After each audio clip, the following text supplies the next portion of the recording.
Olá, meus amigos. O evangelho de hoje é Marcos 10, 46 a 52.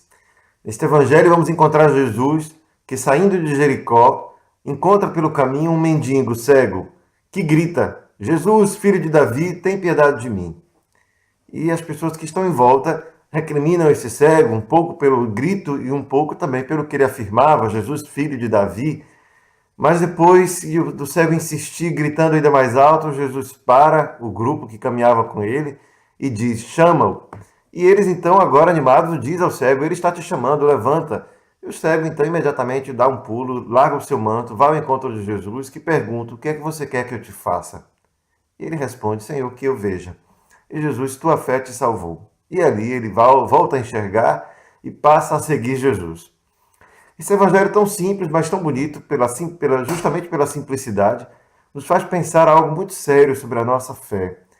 E eu, enquanto lia esse evangelho, pensava o quanto cada um de nós, enquanto não reconhece a própria cegueira diante da realidade da fé a que nós buscamos, ficamos assim, como este cego à beira do caminho. Pensei o quanto a gente também vê pessoas ao nosso redor nos criticar justamente pela nossa esperança de que Jesus seja aquele a quem a gente pode confiar, colocar nossas forças, nosso desejo de conseguir superar na vida as dificuldades, mas mais do que isso, é algo que somente o cego viu. Jesus, filho de Davi, tem piedade de mim.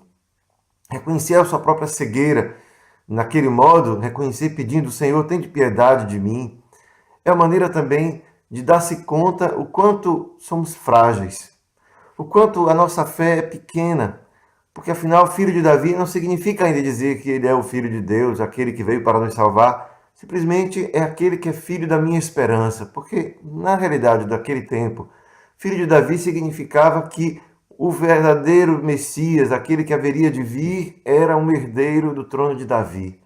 Era uma esperança ainda muito humana, mas que fazia com que aquele cego visse em Jesus mais do que aqueles que estavam em volta de Jesus eram capazes de ver.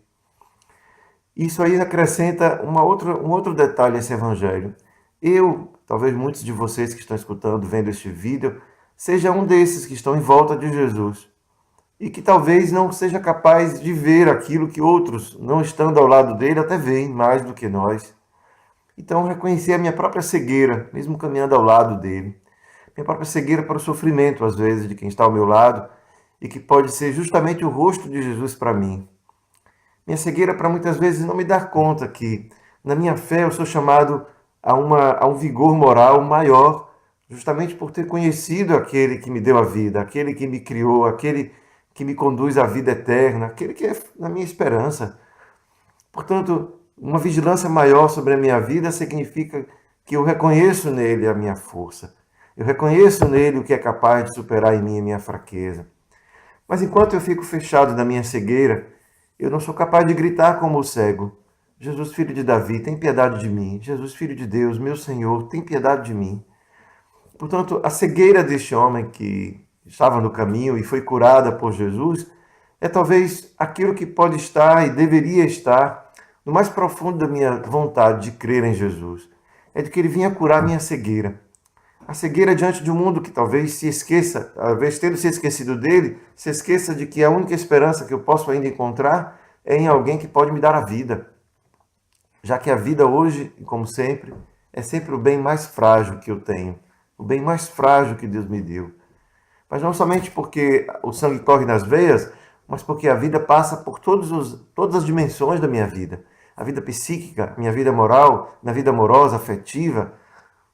As outras dimensões da vida material contribuem somente para que o resto possa ter a liberdade de fazer as suas escolhas. Mas quando me falta até mesmo esse essencial material, que liberdade de escolha eu posso ter? Quando me faltam os bens materiais suficientes para ter uma vida serena, como posso dizer que fiz uma verdadeira escolha? Tantos pontos de vista podemos pensar o quanto a cegueira faz com que a gente não perceba que a vida vai diminuindo em nós e nos nossos irmãos quando não percebemos que é Jesus que está passando. Jesus está passando pela minha vida. E o que eu tenho feito?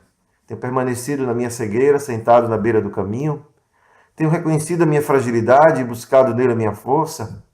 Tenho tido a coragem de pedir a Ele que me liberte da cegueira e assim eu possa ser capaz de agir em um mundo que pede de mim uma esperança, porque eu reconheci em Jesus essa esperança?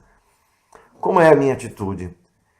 Que hoje cada um de nós possa, quem sabe, se inspirar no cego Bartimeu e dizer: Senhor, tem piedade de mim, cura a minha cegueira, dá-me a força de vontade para lutar para que o Evangelho possa prevalecer sobre os meus desejos, quem sabe mesquinhos, quem sabe egoístas, e que eu consiga te ver nos mais pequenos, nos mais sofridos, naqueles que precisam de ti e que não te veem também, e que talvez como cegos estão no meio do caminho, mas talvez bem mais desanimados e sem esperança. Que eu possa te seguir e atrás de ti, iluminado, possa iluminar quem comigo fizer essa estrada. Que Deus te abençoe, te dê uma semana iluminada pela presença de Deus na tua vida. Um grande abraço.